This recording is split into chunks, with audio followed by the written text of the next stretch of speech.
Hey everybody, Josh Sigurdson, World Alternative Media here, and there's some big news regarding CNN and the mainstream medias that are slowly and painfully dying, as we've been reporting on for so many years now. The Trump presidential campaign is threatening to sue CNN after a lot of interesting information was leaked by Project Veritas. Now, Project Veritas, I'm a big fan of theirs because regardless of their bias, and yeah, they do have some bias, regardless of the bias itself, I think that they are doing excellent work exposing truths. I mean, the truths are what's on video, what's on audio, and I always hear about how they clip things up. I haven't seen any real evidence of them actually clipping things up. I see them them catch people from CNN and from the Hillary Clinton campaign and from all these other groups.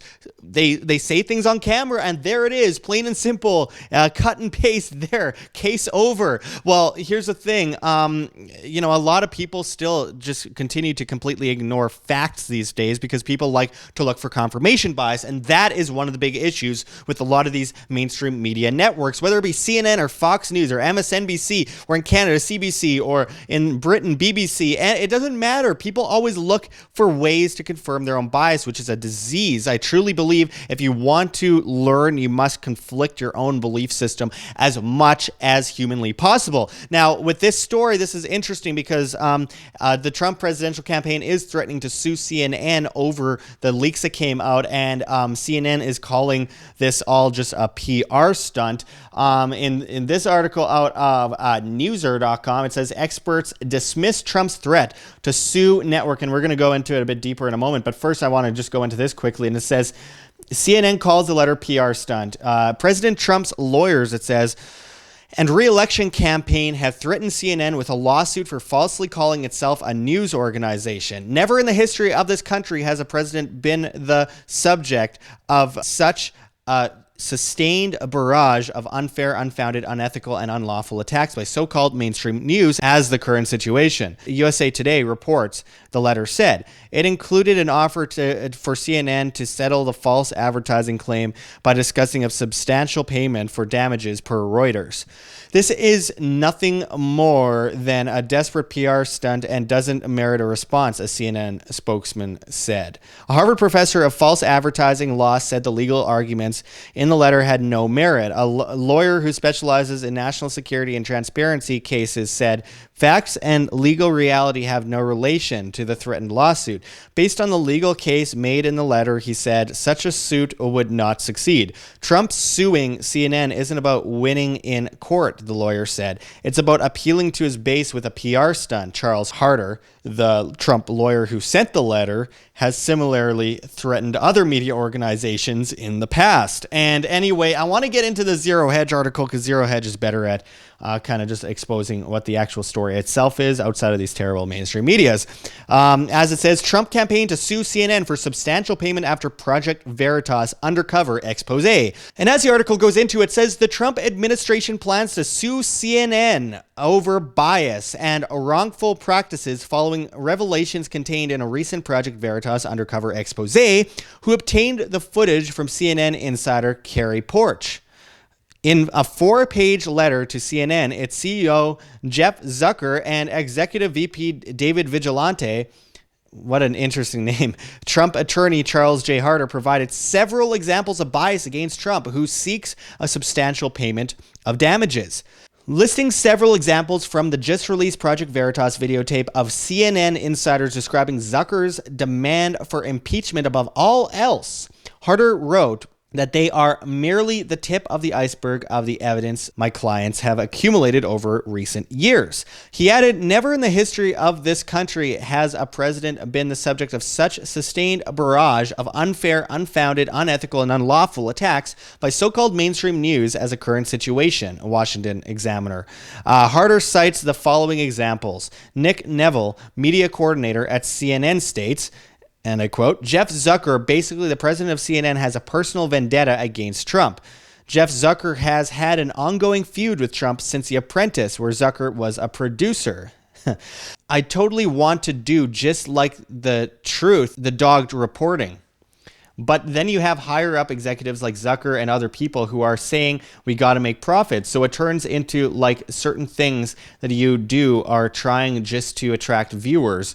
Then it becomes kind of a comedy show. Don Lemon comes on. He makes you think he's objective news, but he's blatantly opinionated. So either disclose where you're coming from or get someone who's a little bit more objective. Don Lemon, love him or hate him, he's blatantly anti-Trump. He's blatantly left. So maybe Don Lemon could disclose that, but CNN makes it appear as though we have 24 hours of unbiased news.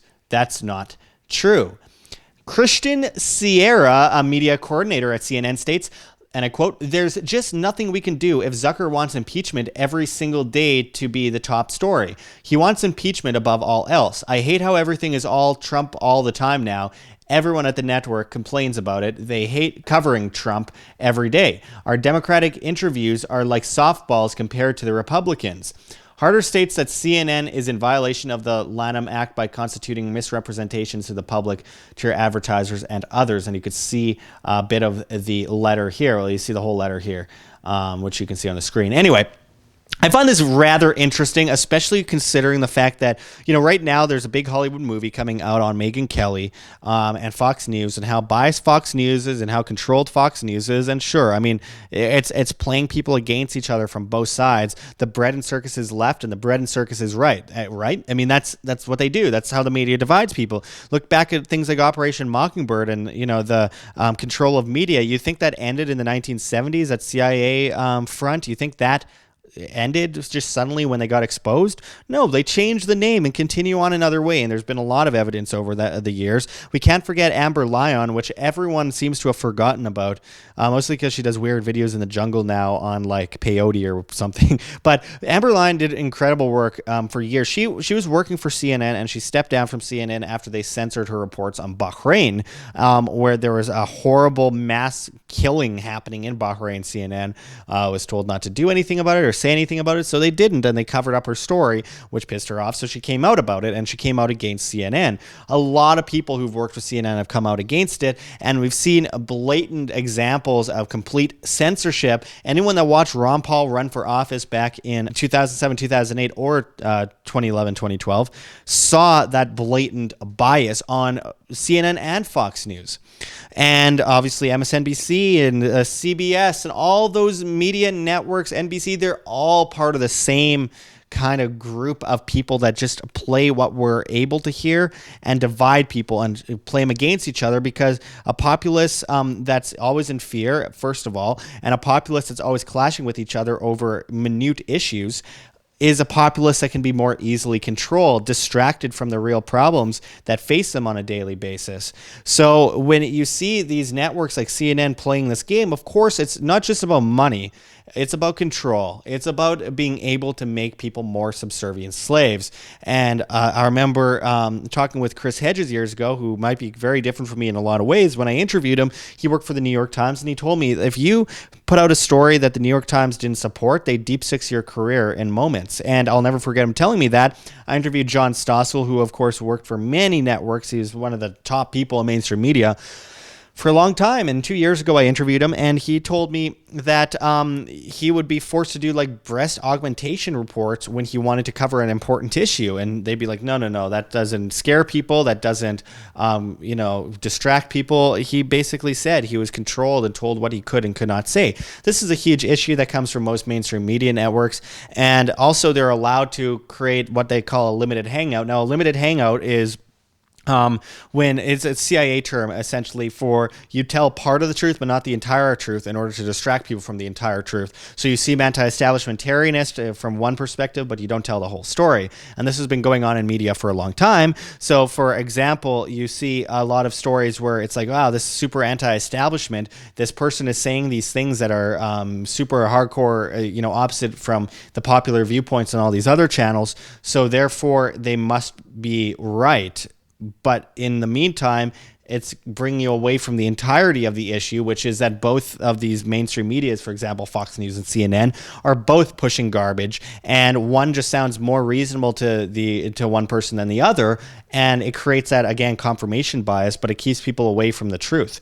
So you have a lot of examples of that in media. today, especially. And again, you have, SJWs versus alt-right versus, I find there's social justice warriors on the left and the right. The ones on the left are the most annoying, but the ones on the right are just as stuck in their ways and as big a crybabies as the ones on the left when it comes to their opinions. Immediately, they just have a temper tantrum, and that's the way it is on both sides, and they're both wrong. So again, people are both distracted by both sides there, and they think one must be right over the other. It must be Trump or Hillary, for example, or it must be, for example, a lot of these people like Bernie Sanders or Elizabeth Warren, or, I remember, I'll never forget, a great example is like Mitt Romney versus Obama. Was there anything different about the two of them? No, they're like the same people.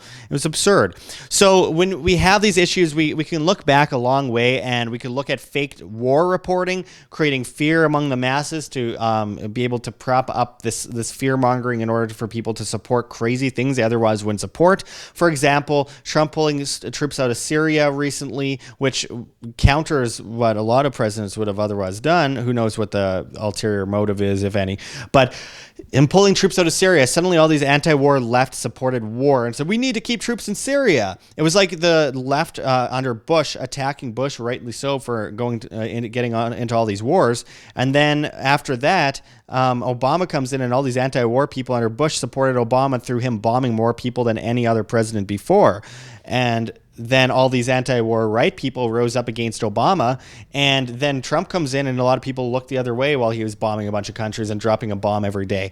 And it's ridiculous. Now, Trump says he's pulling troops out of Syria, and everyone talks about how horrible that is suddenly on the left and the right, and you have Fox News and CNN throwing nonsense and rocks at the story without actually dissecting the story properly. Yet none of them are talking about the fact that Trump just sent troops to Saudi Arabia to aggress against Iran. See, that's a limited hangout. No one's talking about that because they're distracted by this other story, and they're all going and blabbing about it.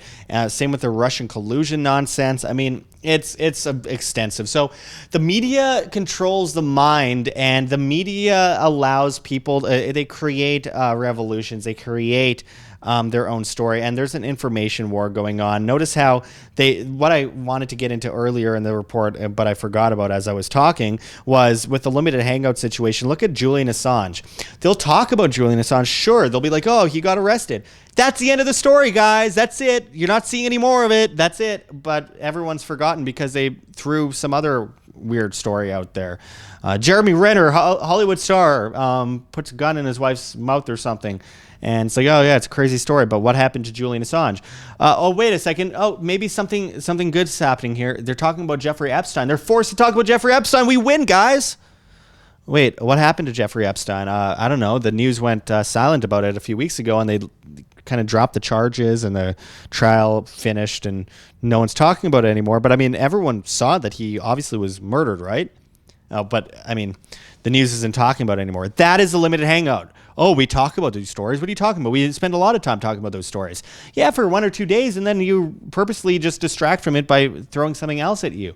Does anyone remember the scares that the media spread about diseases, Ebola, SARS? Does anyone remember H1N1 and H2N9? And oh man, you could name so many different so-called disease outbreaks that were about to happen, and then everyone stopped talking about them because, well, wait, it didn't take over humanity and kill everyone off. Well, interesting how that works. Guys, it's all about controlling the narrative. And one of the things that's really important right now is that we broke free from mainstream media to a great extent and started going on things like YouTube. And the problem there, though, is that people got too dependent on YouTube, including myself. And now what happens is, well, the media has complete control over YouTube. And now when you search up stories where we have 100,000 views on them and Fox News has 140 views on their video of the same story, Fox News is at the top. You could type in our entire title of a video, and often you won't find it until like the 40th page. If you type it in all together exactly as it is with World Alternative Media after it, you still can't find it. It's Fox News, CNN, ABC, all this algorithm that just allows these medias to be propped up to the top while they cut our audience and shadow ban us down 80% since January and cut our finances 90%. There's an information war happening, guys, and we are seeing the bias of the media. People were running away from the media, but then CNN started getting better ratings once Trump got in, which actually really kind of didn't help us a whole lot. And honestly, we need to start shifting over to other platforms and stuff like that, because the mainstream media is trying to take over YouTube. So we're on BitChute, we're on float.app, flote.app.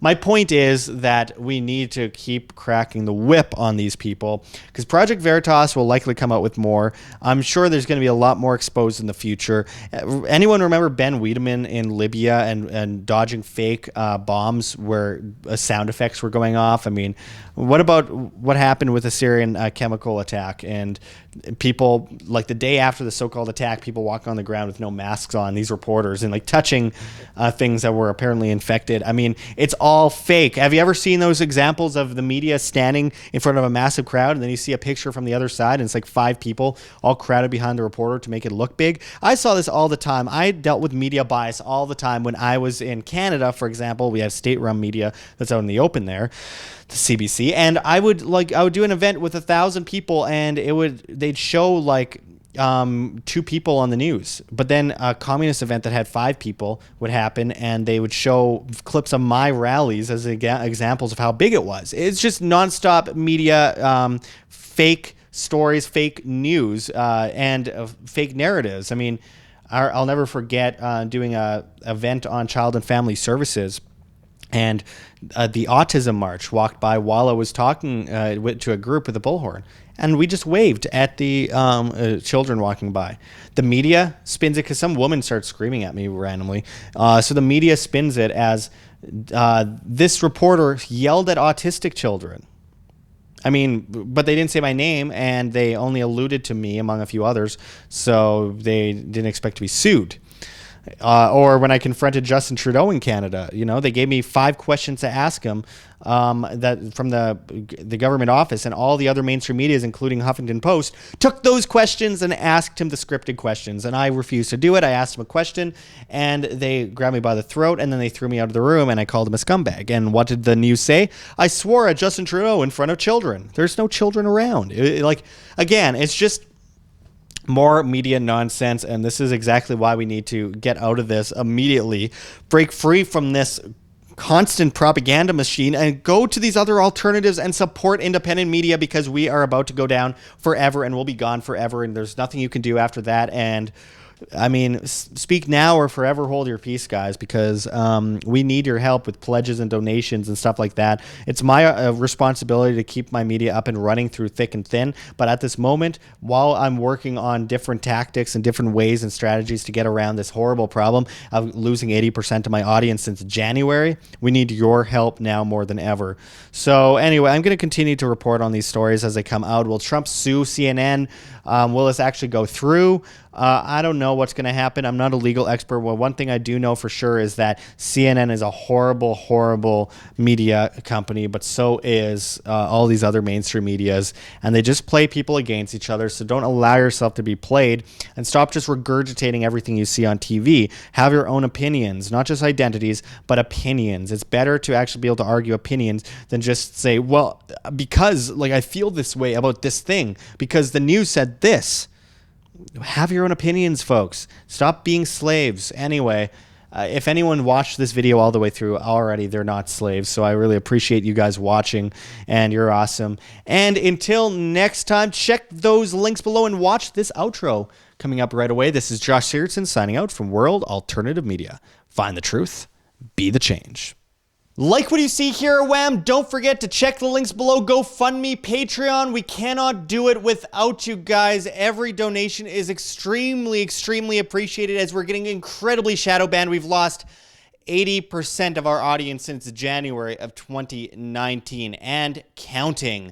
They are ripping us apart here on YouTube, and the only thing we could do in the meantime as we prepare for the next big step is to ask for help from the viewers that support our free information that we try to post on a daily basis. You can also find us on Subscribestar, where just $1 a month, that's all it takes, $1 a month is all it takes to truly make a huge difference. If everyone gave $1 a month, it would change everything for independent media, and we could win this information war, and we can defeat the mainstream medias. eventually. And of course, on Subscribestar, we post subscriber-only content that you'll only see on Subscribestar. So make sure to pledge there, become a patron. That makes a huge difference, guys. And also, don't forget to check out our Bitcoin address below in the comments and description, as well as on the screen for you to scan if you please. And also, don't forget to subscribe to us on the alternatives. We will likely be deleted by YouTube in the next 2 years. It's already happening on a vast scale, so make sure to find us on float.app. That's flote.app. At Josh Sigurdson, as well as at WAM, W-A-M. Float.app is replacing every social media, and I mean, it's just incredible the opportunities it provides for not just creators, but for the average person who wants to get away from these nannies telling them what they can or cannot see. They plan to replace Facebook, Twitter, YouTube, Twitch, Tumblr, Reddit, and Patreon. You could subscribe to us on Float and pledge with cryptocurrency. It's really innovative. We are also on BitChute at World Alternative Media, as well as so many others, Minds, PocketNet. You can find us at World Alternative Media on Instagram. There's many options. And finally, don't forget to join us at Anarchapulco 2020, the famous event, the best Liberty event known to mankind, other than perhaps Anarcho Vegas 2020. There are 2 major events coming up that we are extremely excited about, and you can use promo code WAM, that's W-A-M, and save 10% on your tickets to these legendary conferences. There's so many amazing people speaking there. You won't want to miss it. So make sure to support in any way you can, even if it's just sharing our videos, pressing like, pressing to be notified. Anything helps, folks. You are the change you wish to see. Thanks for watching, everyone. And until next time, this is Josh Sigurdson signing out from World Alternative Media. Find the truth, be the change.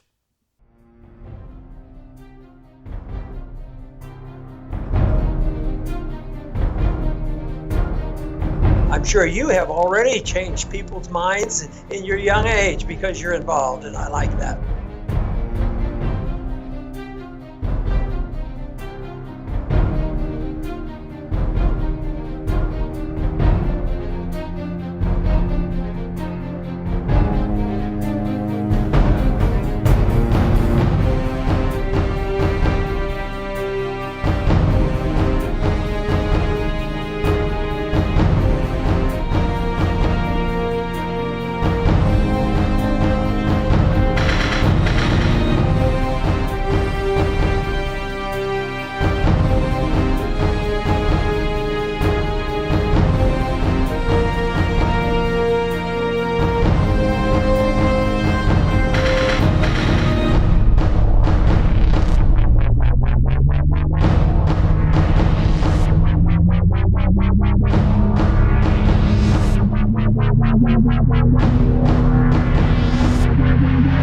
Bye.